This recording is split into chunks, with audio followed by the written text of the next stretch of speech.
Hello and welcome to episode 16 of Mediocre Military Modeling, and today we're going to be looking at a classic as in a classic Tamiya kit, but also a classic American Cold War main battle tank, and this is the M48A3 Patton. Technically, I guess maybe you could consider it the Patton 3. There was a Patton, the M46, and then the M47 was the Patton 2. Generally, everyone just calls the M48 the Patton, but I suppose technically it would be the Patton 3, although I don't know if it ever officially got the designation with a 3 in it. But this was a Cold War staple of the American tank arsenal, developed in the 50s as a response to the newer Soviet tanks like the T-54/T-55. These things served on with various upgrades up until the 80s, I believe, when they were finally retired.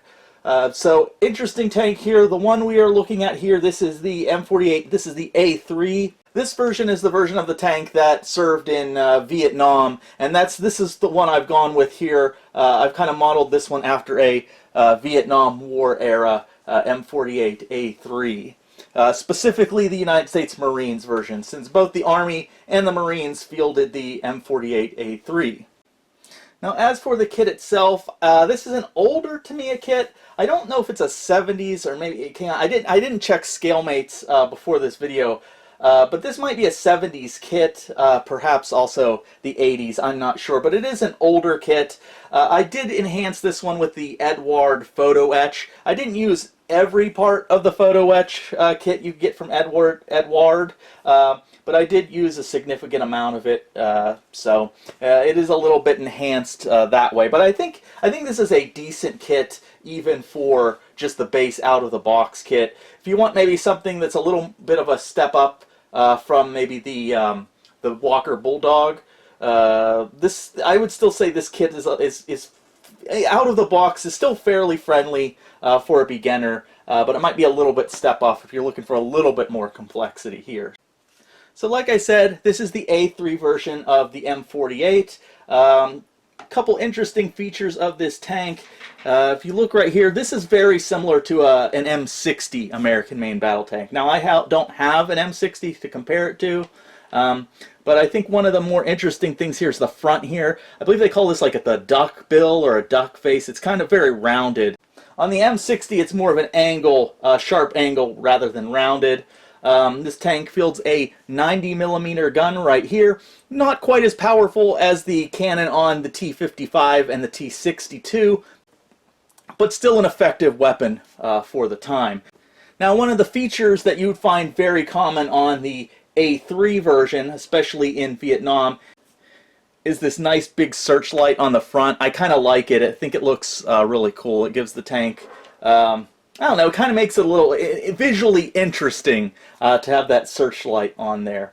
Now, I did throw a lot of extra stowage on this tank because when I think of vehicles in Vietnam, I think of their well-used, I think of the soldiers like putting a lot of like graffiti and just different things and just loading the tanks down with all kind of like stowage. So I tried to go a little heavier than normal with adding stowage for this tank. So I think it came out pretty well. Some of the things extra from the Eduard kit is the 50 cal on the top here, a little bit more detail. And I don't think this, I don't quite remember, but the little sticker on the ammo box for the 50 cal, I think I got that off another kit. But overall, I think this kit actually came out pretty well. As you can see, there's extra tracks on the side. I added some like stowage on the back here, and then the little, I don't know what you call this here, little carrier up here.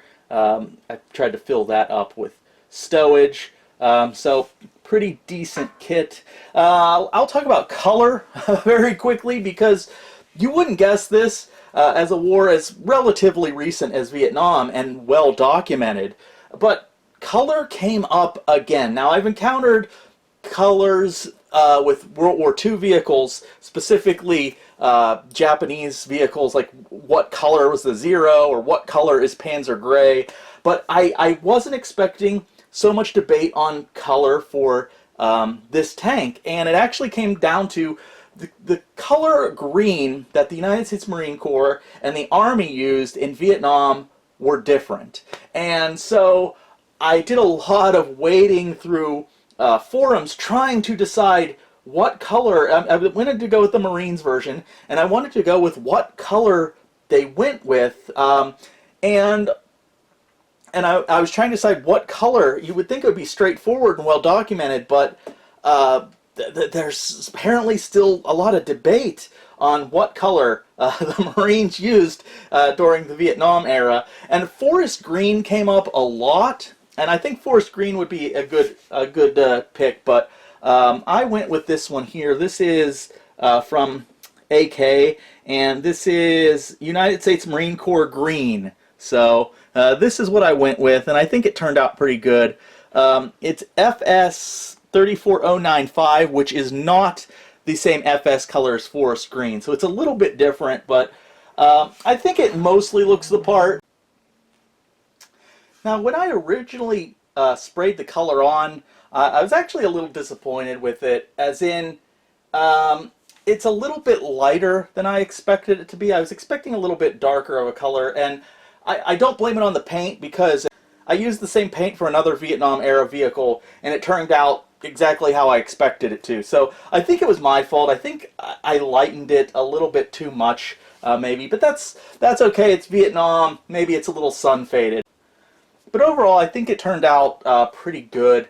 A little bit of things I did with this kit. I did, and you can see it in spots, I did do a little bit of a dot filter using like yellows. And if you take a real good look at it, maybe I overdid it a little bit. They could be toned down in a few spots. It looks a little awkward, but this was one of the earlier models I kind of had put together, so I hadn't figured out my technique completely with using things like oil paints and dot filters. But I mean, other than that, I didn't really have any problems with this build. I mean, it's a Tamiya, so everything fit together really well. There are some parts that I think could have been better here. The cover here on the mantle, or the mantlet, the cover here on the mantlet doesn't look like great. Didn't turn out great, but I mean, other than that, it's still a pretty good kit.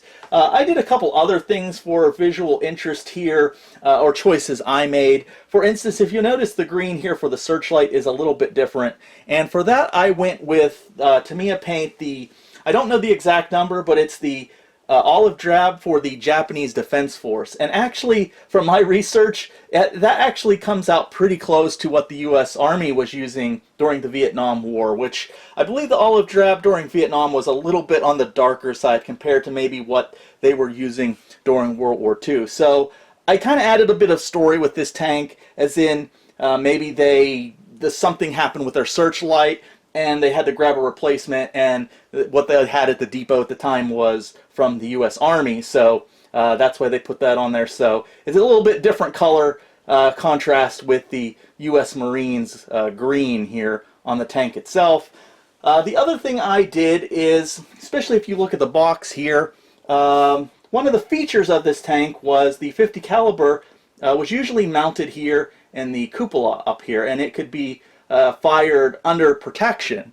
But this didn't really suit tankers during Vietnam, and the vast majority of the photos from the era I found, the 50 caliber was actually removed and mounted on the top here. Now, the downside, when you were using the 50 cal, it didn't give you as much protection. You were exposed. You weren't inside the cupola here, but you did have much greater visibility. And I guess during Vietnam, tankers found that they actually preferred the greater visibility as opposed to protection. So I did mount the 50 caliber machine gun here on top as opposed to inside, since that's how a vast number of photos I found. Now, originally I was thinking, well, maybe it would be cool if there was both. It mounted inside and on the top, but I couldn't find a single shred of evidence or picture where this was the case. It was usually one or the other. It was either left mounted inside or it was mounted on top. I didn't see any evidence or photos where there were 250 calibers both. So I just went with the more common configuration with having it on top there. Other than that, like I said, the paint job isn't perfect. There's some issues right here. Doesn't look great. But other than that, I mean, I probably could have weathered it a little bit more or a little bit better. But overall, actually, I think it turned out really good. This is one of my better ones, and I can't find any big, huge, glaring mistakes. Like, except for like a little bit with the paint job and the dot filter isn't perfect. These antennas could have gone a little bit better. They're a little bit chunky, but again, not too bad. I like some of the details that actually came with this kit, like the little bit of tubing for the wire here for the searchlight. That's really nice. Tamiya didn't have to include that, so that's a really nice detailed touch. And yeah, some of the other things with the Eduard, like I said, the mesh here on the back, I think out of the box there is no mesh there, but I added that with the Eduard kit and it turned out pretty well. So yeah, I think this kit turned out pretty well. I'm going to give this kit, I'm going to give it 3, like out of a 3-star rating, I'll give it 3. It's a pretty good kit and it's still a decent value.